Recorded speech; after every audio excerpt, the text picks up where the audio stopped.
Hello, I'm Lara Kulcharsan and this is Newsfeed, your dose of what people are talking about online. This week, China's Two Sessions meeting, the annual political gathering, had one major theme running beneath the surface: US trade tensions and how China, especially how Chinese tech, is fighting back. The gathering happened just as President Donald Trump addressed the US Congress and hit Beijing with fresh tariffs.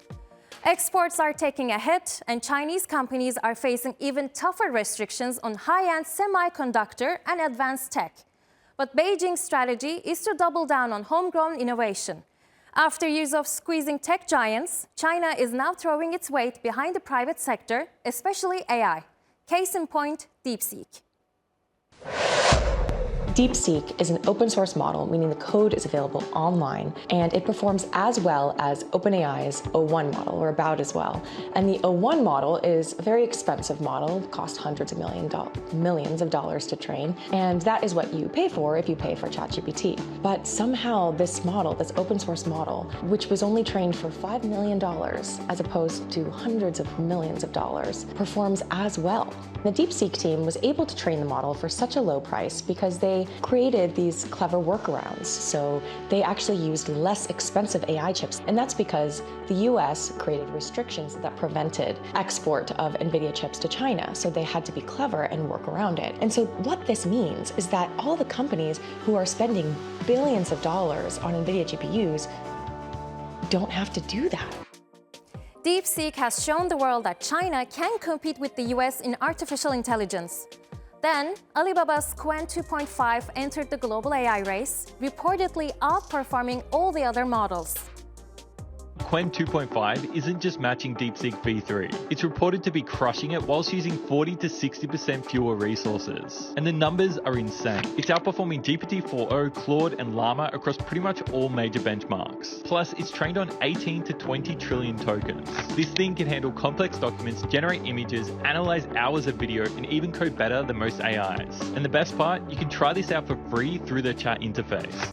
The momentum isn't slowing down. On Thursday, Alibaba unveiled another reasoning model, QWQ32B. It reportedly performs about as well as DeepSeek, while requiring considerably less computing power to develop and to run.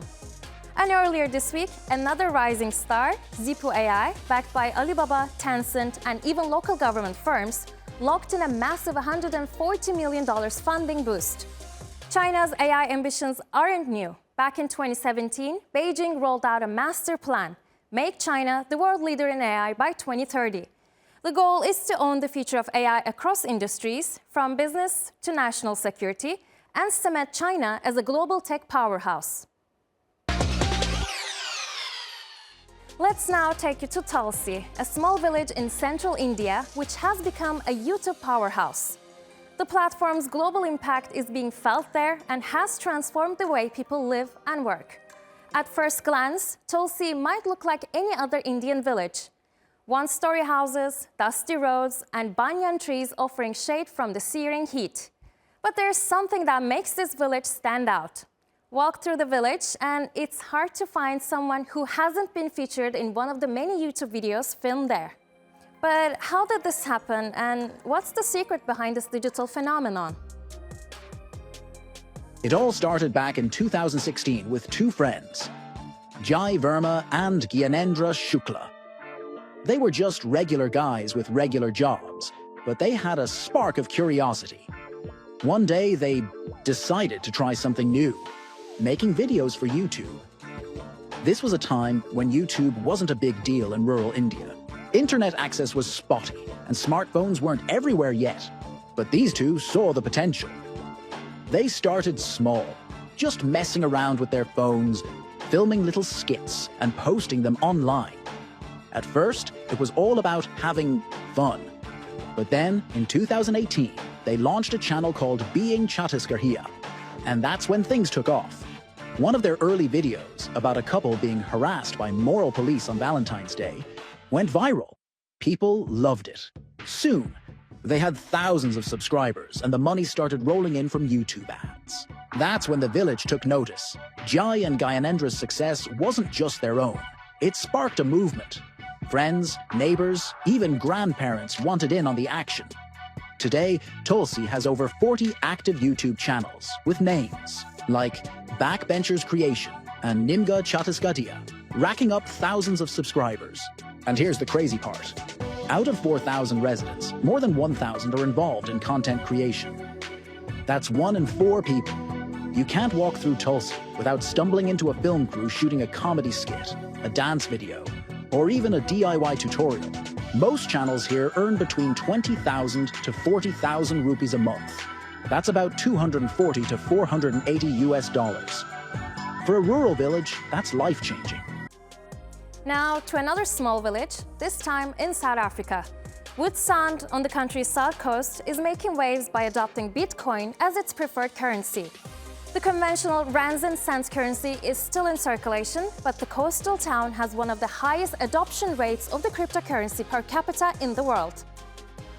This must be the most unique town in South Africa. This town in South Africa is run almost entirely on Bitcoin. Witwatersrand in the Western Cape is known as a Bitcoin town. Almost all businesses here accept Bitcoin payments. In fact, Bitcoin is the preferred method of payment in this town. According to their official website, Witwatersrand is the only Bitcoin town in South Africa and one of the only towns like this that exist in the entire world. You can pay for almost anything here using Bitcoin, such as food, coffee, petrol, recreational activities, and even property. You'll find Bitcoin signs all over the town, and employees at the local businesses can even earn their salary in the cryptocurrency. And this is a growing movement because there are plans to expand this currency system to other towns in South Africa.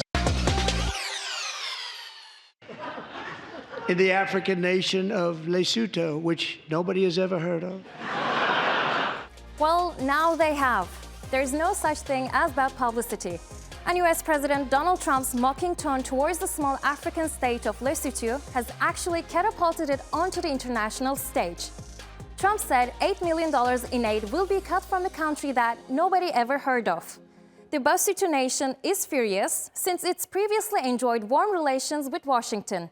Mazaro's foreign minister said he was shocked as both nations traded goods worth more than $240 million last year. Washington has an embassy in the capital where many US organizations are also based. And the aid organizations meant to receive the money claim they have not received a dime. Social media users are using Trump's comments to school him on the nation landlocked by South Africa. Donald Trump said nobody knows where Lesotho is. The African nation of Lesotho, which nobody has ever heard of. Yeah, Donald, because you're American. You guys don't know where anywhere is. That's why you had to change the name of the Gulf of Mexico. It's so Americans can find it on a map.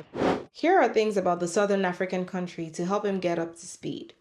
Lesotho is above 1,000 meters, making it the only country in the world with this geographical feature. It is known for its mountainous terrain and regular snowfall. Highways and roads are well developed, partly due to the Lesotho Highlands Water Project. Basuto blankets are a national symbol, and they influenced Black Panther's costume design. They have also been featured in fashion runways like Louis Vuitton. Award-winning filmmakers such as PJ Makosholo and Lemohang Mosese have gained international recognition. Famo music, which is accordion-based, is a dominant genre in Lesotho and South Africa. Legendary Famo musician Forere Motloheloa contributed to Paul Simon's song The Boy in the Bubble. Lesotho is one of the 3 countries in the world entirely surrounded by another country, South Africa. The country celebrated 200 years of existence in 2024. Lesotho is not an absolute monarchy. The current king, Letsie III, rules alongside the Prime Minister, Sam Matekane.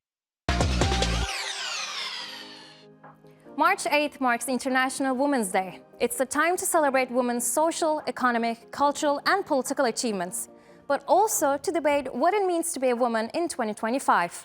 One of the hottest topics on social media lately is the rise of thread wives and domestic goddesses. Let's go. Meghan Markle, the Duchess of Sussex, is the latest celebrity stepping into the domestic goddess arena.